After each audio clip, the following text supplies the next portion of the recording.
Bayi 9 bulan diduga tewas di tangan ibu kandung. DPRD Bandar Lampung menunggu surat KPU sebelum melantik wali kota dan wakil wali kota.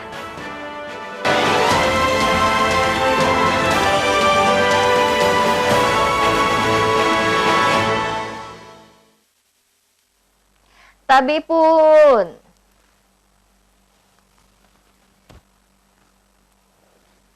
Selamat pagi pemirsa iNews di Bandar Lampung dan sekitarnya. Selama 30 menit ke depan kami akan menemani pagi Anda dengan berbagai liputan dari berbagai daerah di Lampung.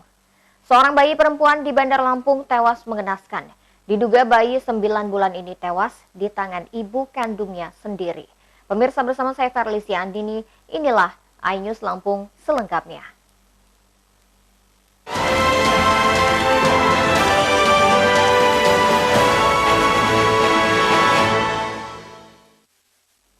Pemirsa, seorang bayi 9 bulan di Bandar Lampung diduga tewas di tangan ibu kandungnya sendiri.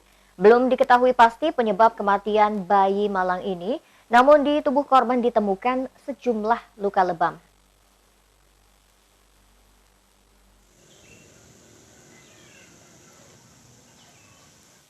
Sungguh tragis nasib KSR. Bayi 9 bulan ini ditemukan tewas di dalam kamar di rumahnya di Kelurahan Talang, Teluk Betung Selatan, Bandar Lampung. Kematian anak kedua dari pasangan Ferry dan AO penuh misteri. Terdapat sejumlah luka lebam di tubuh bayi KSR. Keluarga telah memakamkan KSR. Peristiwa memilukan ini terjadi pada Sabtu malam. Sebelum ditemukan tewas, korban KSR dibawa pergi oleh ibu kandungnya, AO, ke rumah kerabat.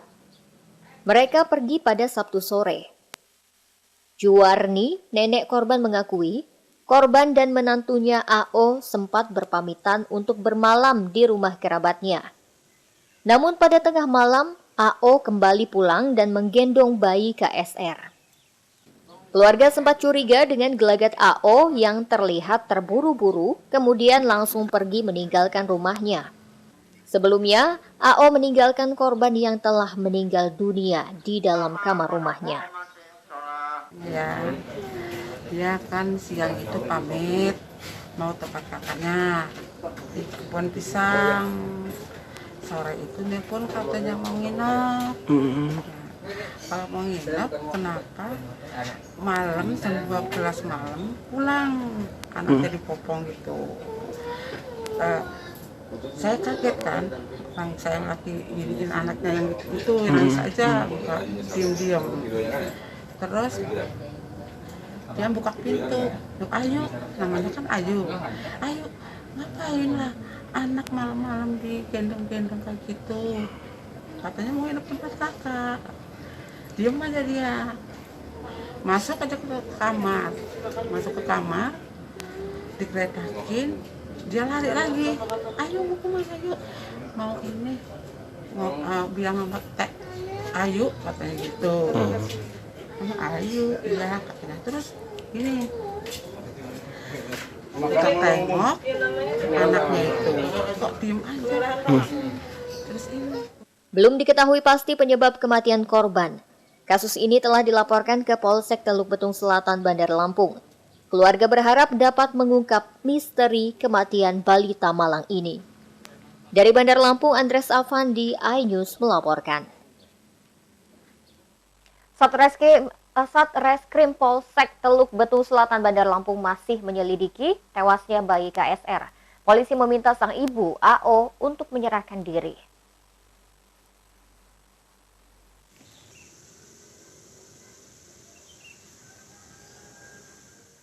Aparat kepolisian Polsek Teluk Betung Selatan, Bandar Lampung masih mencari keberadaan AO, ibu KSR yang hingga kini belum diketahui keberadaannya. AO langsung menghilang usai meninggalkan KSR di dalam kamar. Polisi juga telah memeriksa sejumlah saksi dari keluarga terdekat untuk mengetahui penyebab kematian bayi KSR. Hingga kini, aparat masih belum dapat memastikan penyebab kematian bayi malang ini. Mereka masih menunggu hasil visum dari tim dokter forensik Rumah Sakit Bayangkara Polda Lampung.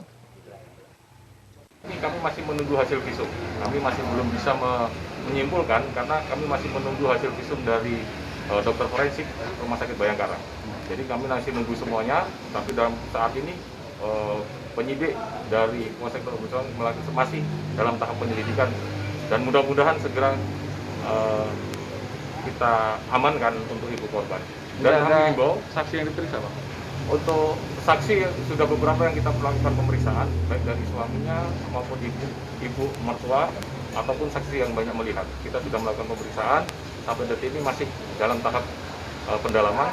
Mudah-mudahan mohon kerjasama juga dari yang mengenal daripada ibu korban, setidaknya bisa menyerahkan diri.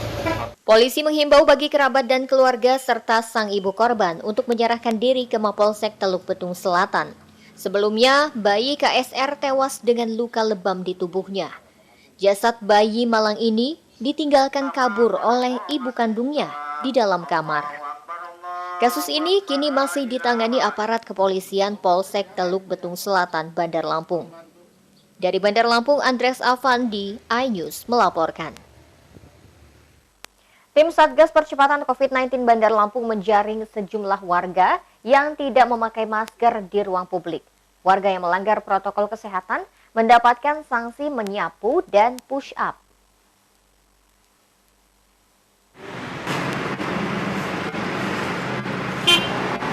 Pengendara mobil ini terpaksa harus diberhentikan oleh tim Satgas Percepatan COVID-19 Kota Bandar Lampung.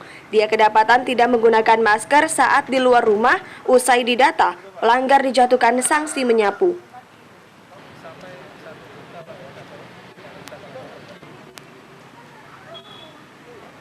Selain hukuman menyapu, petugas juga memberikan sanksi hukuman lainnya, yakni meminta warga pengendara push up sebanyak 10 kali. Sanksi diberikan kepada warga yang tidak mematuhi protokol kesehatan.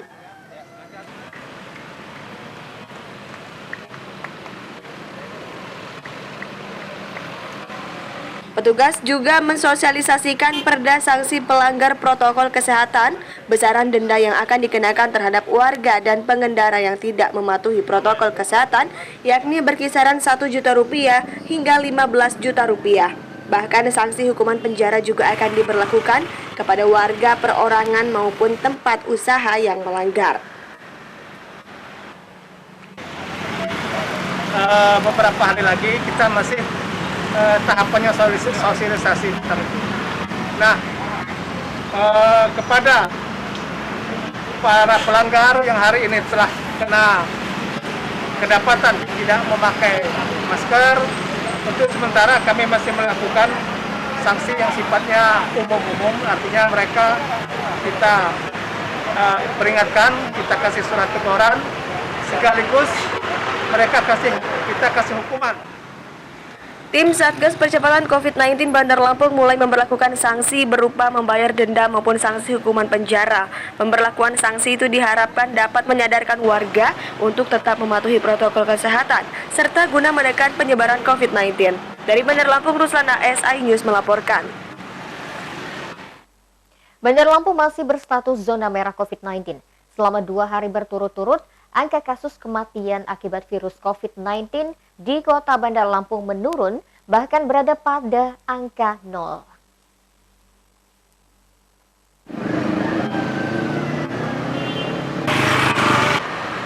Berdasarkan data dari Satuan Tugas Penanganan COVID-19 Kota Bandar Lampung, untuk data per 7 Februari 2021, total angka kematian terkonfirmasi sebanyak 276 tanpa ada penambahan kasus baru. Di laman resmi covid19.bandarlampungkota.go.id per Senin 8 Februari 2021, total kasus terkonfirmasi positif sebanyak 4.220 kasus. Di hari yang sama juga terdapat penambahan kasus baru 30, sehingga kasus lama mencapai 4.190. Dari total 4.220 kasus terkonfirmasi positif, pasien yang masih dirawat mencapai 190 orang. Total pasien sembuh 3.394, pasien isolasi mandiri di rumah 358, isolasi mandiri di Rumah Sakit Bandar Negara Husada 1 orang, dan isolasi mandiri di Rumah Sakit Unila 1 orang. Sementara itu, kasus suspek total mencapai 61 orang. Pasien yang telah selesai diisolasi mencapai 3.394 orang. Pasien COVID-19 yang meninggal dunia berjumlah 276 orang. Namun, sejak 2 hari terakhir, kasus kematian di Bandar Lampung menurun hingga 0 kasus. Lalu untuk data penyebaran virus corona di tiap kecamatan antara lain, Langkapura 203, Kemiling 275, Tanjung Karang Barat 281, Tanjung Karang Pusat 203, Teluk Betung Utara 223, Sukabumi 241, Kedamaian 204, Sukarame 400, Waihalim 285, Tanjung Karang Timur 206, Tanjung Senang 312, Kedaton 255, Labuhan Ratu 202, Raja Basa 276. Tim Liputan iNews melaporkan. Pemirsa, setelah jeda pariwara berikut kami kembali dengan informasi. DPRD Bandar Lampung menunggu surat KPU sebelum melantik wali kota dan wakil wali kota. Tetaplah bersama kami.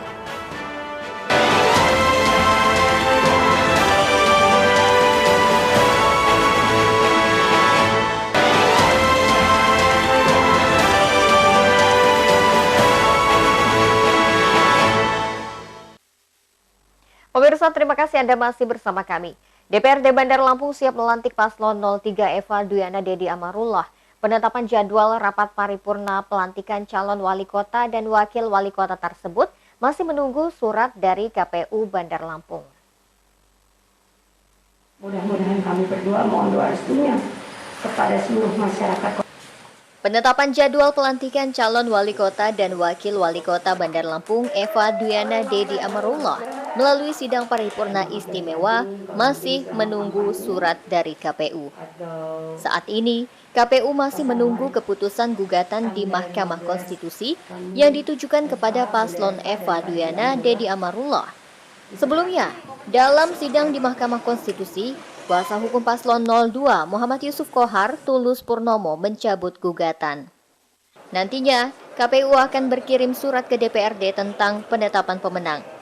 Wiyadi yang juga ketua tim pemenangan Eva Dedi menjelaskan, jika surat dari KPU akan menjadi dasar pelaksanaan rapat paripurna istimewa. Dewan juga akan berkirim surat ke Mendagri meminta jadwal pelantikan. Jadi kita masih nunggu itu. Setelah itu nanti kan kita baru, kalau KPU sudah melakukan penetapan pemenang, berkirim surat kepada DPRD, itu menjadi dasar DPRD untuk melakukan rapat paripurna istimewa. Ya kan? Kemudian surat dari dasar paripurna istimewa kita bersurat kepada Mendagri melalui Bapak Gubernur Provinsi Lampung untuk meminta jadwal pelantikan. Jadi masih menunggu keputusan MK dulu ya? Iya. Nggak lama lagi. Nggak lama lagi. Paling kan MK kalau salah itu secara massa mengeluarkan tanggal 16 atau tanggal 17. Ini apa penyampaian pandangan? Nggak lama lagi. Soalnya kalau nanti pelantikan wali kota baru kita sudah lebih cepat. Wiyadi memperkirakan keputusan MK akan keluar pada tanggal 16 atau 17 Februari. Dari Bandar Lampung, Ruslan AS iNews melaporkan. Pasca didiskualifikasi, KPU Bandar Lampung kembali menetapkan pasangan calon wali kota dan wakil wali kota nomor urut 3 Eva Duyana Dedi Amarullah. KPU juga masih menunggu hasil putusan sidang di Mahkamah Konstitusi sebelum menggelar rapat pleno terkait perkara sengketa pilkada.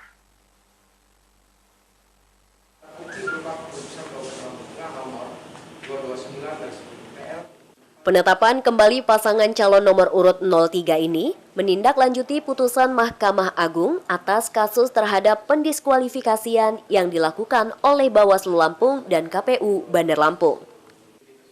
Terdapat sejumlah poin putusan MA, yakni mencabut dan menyatakan tidak lanjut keputusan KPU Kota Bandar Lampung nomor 7 tahun 2021 tentang pembatalan pasangan calon peserta pemilihan wali kota dan wakil wali kota Bandar Lampung tahun 2020 atas nama pasangan Eva Duyana dan Dedi Amarullah.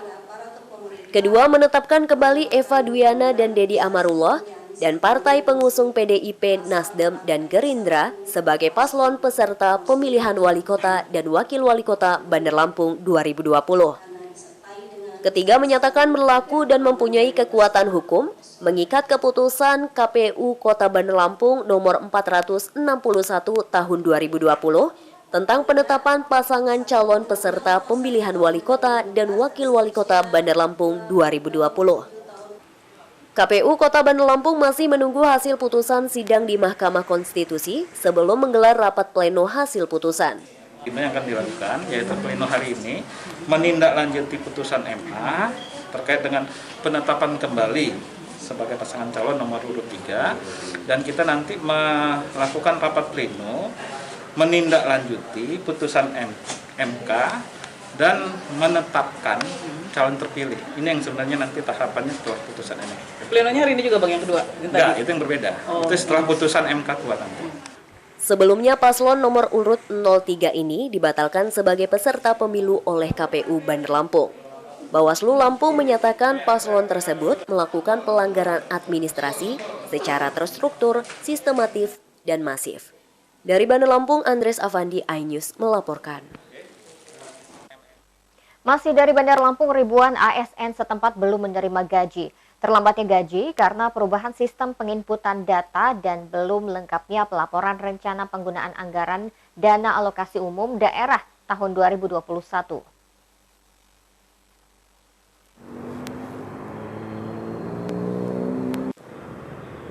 Gaji 12.000 ASN di Pemkot Bandar Lampung tertunda. Keterlambatan anggaran tersebut lantaran adanya perubahan sistem penginputan data yang dikeluarkan oleh Menteri Keuangan. Dengan adanya ketentuan baru tersebut berdampak pada proses penginputan data pelaporan sehingga laporan tidak terkonfirmasi di pusat. Memang berbeda dengan tahun 2020. Kalau tahun 2020 yang namanya dana transfer itu turun langsung ya dari Kementerian Keuangan kepada daerah. Dana transfer itu setiap bulan, waktunya pada akhir bulan itu turun tanpa ada hal-hal yang harus dipenuhi, persyaratan-persyaratan yang harus dipenuhi. Nah, untuk tahun 2021 ini ternyata SOP itu berubah, ya, SOP-nya berubah. Keterlambatan gaji ASN juga karena ada kesalahan input data rencana penggunaan anggaran daerah tahun 2021 dan pelaporan penggunaan anggaran tahun sebelumnya. Yang rutin itu data pegawai, itu sudah selesai semua.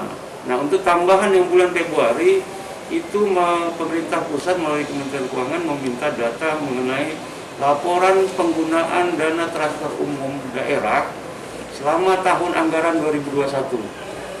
Jadi itu rencana penggunaannya selama 1 tahun anggaran.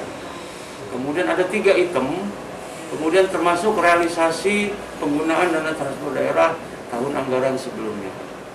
Jadi data itu merupakan himpunan, apalagi realisasi. Kita sekarang sedang dalam proses penyampaian laporan keuangan. Jadi ada kemungkinan itu kekurangan data atau kesalahan input dari teman-teman sekalian. Namun, Pemkot menjamin bahwa dana alokasi untuk gaji ASN sebesar 50-60 miliar akan segera cair. BPKAD sedang melakukan peningkatan sistem dan mengusahakan dana transfer dana alokasi umum segera turun. Dari Bandar Lampung, Ruslan AS, iNews melaporkan. Pemirsa, setelah pesan-pesan berikut ini kami kembali dengan informasi.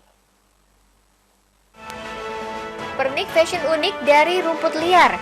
Sesaat lagi hanya di iNews Lampung.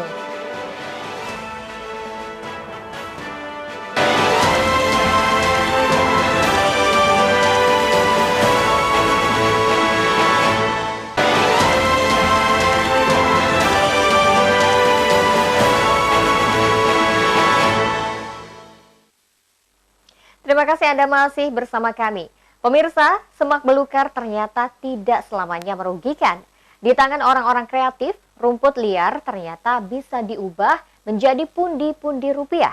Bahkan menjadi andalan mata pencaharian untuk menghidupi keluarga. Laporan tersebut mengakhiri iNews Lampung hari ini. Mewakili tim yang bertugas hari ini, saya Verlisia Andini undur diri.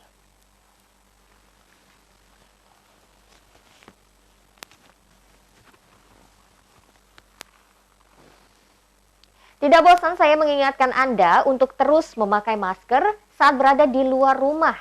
Masker menjaga Anda dan orang lain dari bahaya corona.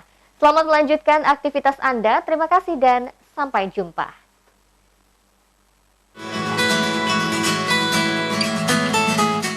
Setiap harinya, Hafzon mencari rumput liar di sekitar tempat tinggalnya.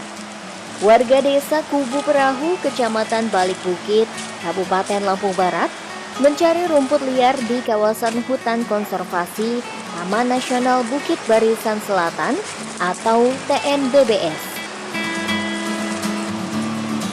Hafzon mengumpulkan rumput liar pilihannya. Kemudian dianyam menjadi gelang dan berbagai aksesoris wanita di rumahnya. Untuk membuat gelang, Hafzon memilih batang pakis hisam karena memiliki serat yang bagus, sehingga hasil karyanya akan terlihat lebih cantik. Di tangan Hafzon, rumput liar itu bisa disulap menjadi beberapa pernik seperti kalung, gelang, dan aksesoris lainnya untuk kebutuhan fashion. Hanya dengan alat seadanya, mulai dari gunting kuku, pisau, dan alat potongnya, rumput liar dan batang pakis disulap menjadi aneka gelang yang unik. Proses pembuatan yang dilakukan dengan cara dianyam tidak membutuhkan waktu yang terlalu lama. Hafzon dapat membuat satu gelang yang bisa dijadikan sebagai pernik fashion hanya dengan waktu sekitar 10 hingga 15 menit saja. Nggak bagus, inspirasi awalnya sih berawal dari karena posisi kita berdampingan dengan kawasan hutan. Dan di situ potensinya banyak sekali gitu, semak belukar yang bisa dimanfaatkan untuk jadi kerajinan. Apalagi di sini kan banyak wisatawan untuk datang ke Taman Nasional, begitu banyak gitu peminatnya. Dan ini bisa untuk jadi salah satu aksesoris, aksesoris terus oleh-oleh, souvenir lah. Sejauh ini kalau untuk gelang itu kisaran membuat per hari itu dari 30 sampai 40 piece. Kalau untuk usaha ini kurang lebih berjalan 2 tahun. Harapan ke depan sih mohon untuk pemerintah kalau bisa dibantu, terutama promosi dan juga peralatan, karena peralatan kita masih manual banget gitu. Usaha unik memanfaatkan semak belukar di sekitar rumahnya ini sudah dijalani Hafzon sejak tahun 2017 silam. Meski belum lama, pelanggan tetap gelang fashion dari rumput liar dan batang pakis justru sudah berhasil memasuki pasar tradisional Yogyakarta yang rutin dikirim setiap bulannya. Sementara bagi warga yang ingin menganyam langsung, dapat mengunjungi ke tempat kediamannya dengan harga per gelang Rp15.000. Di rumah, Hafzon juga menyediakan stok penjualan sebagai oleh-oleh atau pajangan unik rumahan yang dibanderol mulai dari Rp10.000 hingga ratusan ribu rupiah. Dari Lampung Barat, Enrico Ngantung, iNews melaporkan.